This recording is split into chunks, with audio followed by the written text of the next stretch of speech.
Bonjour à tout le monde et bienvenue à bord.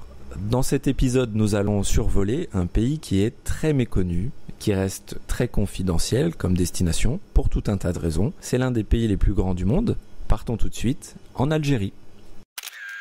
Le plus grand pays d'Afrique depuis la partition assez récente du Soudan, l'Algérie possède l'énorme atout d'une belle dualité entre un littoral méditerranéen vallonné et préservé et l'immense étendue du Sahara, le roi des déserts. Sur le papier, c'est une destination de premier ordre au niveau nature et culture, mais dans la pratique, le pays reste peu touristique, voire pas touristique du tout, en raison d'infrastructures faibles et d'une situation géopolitique compliquée. Le pays est parfaitement accessible, au moins en partie, aux voyageurs expérimentés, mais la route est longue avant qu'il ne s'ouvre aux touristes lambda. Le Sahara algérien est un des déserts les plus variés du monde, et c'est véritablement ce qui influence ce pays. La découverte du Sahara est une expérience magique qui va au-delà du simple voyage touristique. Parmi les principaux sites du désert, les variations minérales spectaculaires du massif du Har abritent une population de Touaregs, les fameux habitants du désert. On peut partir à leur rencontre en 4x4 ou bien lors d'expéditions un peu plus poussées à pied ou en méharé, donc à dos de chameau. Autre site, le Tassili Enadjer est lui le plus grand musée préhistorique de la planète. C'est un musée entièrement à ciel ouvert, c'est un musée naturel. Vous pourrez y admirer peintures et gravures rupestres qui datent parfois de plus de 4000 ans. Qui dit désert dit oasis, évidemment rare, c'est là où uniquement où il y a de l'eau. Ce sont des lieux de vie incroyables au milieu d'un océan de dunes. C'est un des summums de l'exotisme à mon avis. Les oasis les plus impressionnantes d'Algérie sont l'oasis rouge de Timimoun, aux portes du Grand Ergue, et les palmeraies d'El Oued et d'El Kantara.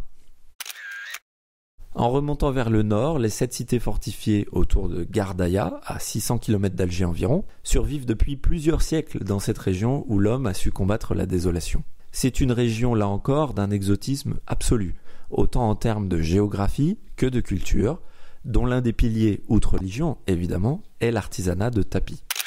Au nord du pays, le désert cède la place à la Méditerranée et le décor change radicalement, ça n'a rien à voir. C'est ici que l'on va trouver la majorité de la population et les plus grandes villes d'Algérie.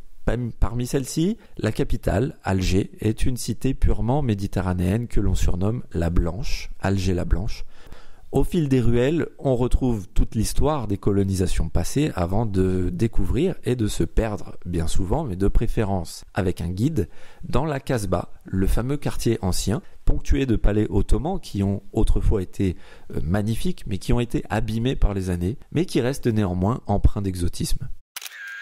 Plus à l'ouest sur le littoral, Oran est une ville dynamique et c'est un grand pôle étudiant aujourd'hui d'ambiance est très jeune. C'est probablement la meilleure cité du pays pour découvrir le quotidien de ses habitants. C'est aussi le berceau de la musique raï et c'est une cité très animée aux nombreux cafés. À Tlemcen, le cœur religieux du pays, on peut retracer l'histoire de l'art musulman au travers des différentes mosquées de différentes époques qui ornent la ville. Ce sont toutes de très beaux monuments, mais il faut savoir que la majorité des mosquées sont fermées aux non-musulmans. Comme l'ensemble de la région d'Afrique du Nord, du Maghreb, le nord de l'Algérie fut un temps sous domination romaine, mais aussi byzantine et phénicienne. Des influences que l'on retrouve dans d'assez nombreux vestiges, souvent vides de touristes, dont les plus importants se trouvent à Tipasa, à Djemila, avec son célèbre arc de triomphe de Caracalla, à Cherchel, à Guelma et son théâtre romain, mais surtout à Timgad. Ce dernier site abrite les ruines d'une grande cité fondée par l'empereur romain Trajan et c'est l'un des sites romains les plus importants d'Afrique. Mais il reste très peu visité, presque vide de touristes, malgré son immense attrait. L'Algérie est le pays du désert, certes, mais c'est aussi un pays côtier, un pays méditerranéen et la côte est très belle par endroits. On y trouve des criques et des plages, mais les infrastructures y sont presque inexistantes, du moins pour le tourisme étranger, et elles sont donc très confidentielles. Cela ne signifie pas pour autant que ces plages ne sont pas visitées, les Algériens eux-mêmes s'y rendent en masse pendant les vacances, notamment autour de Tipasa et sur la côte turquoise. Sur ce, c'est la fin de ce petit topo touristique très rapide sur ce pays très peu connu qu'est l'Algérie. J'espère que cela vous donne une meilleure idée des attraits de ce grand pays qui sont assez nombreux, même s'il ne s'agit là que d'un rapide aperçu, vous l'aurez compris. Alors, l'Algérie n'étant pas une destination touristique très ouverte, si vous souhaitez vous y rendre, je vous invite vraiment à consulter les fiches du ministère des Affaires étrangères concernant la santé notamment et la sécurité dans ce pays. Voilà, je vous laisse et si cet épisode vous a plu, n'hésitez pas à aimer, à partager et à vous abonner à la chaîne. Je vous donne rendez-vous très vite pour partir vers une nouvelle destination. À bientôt.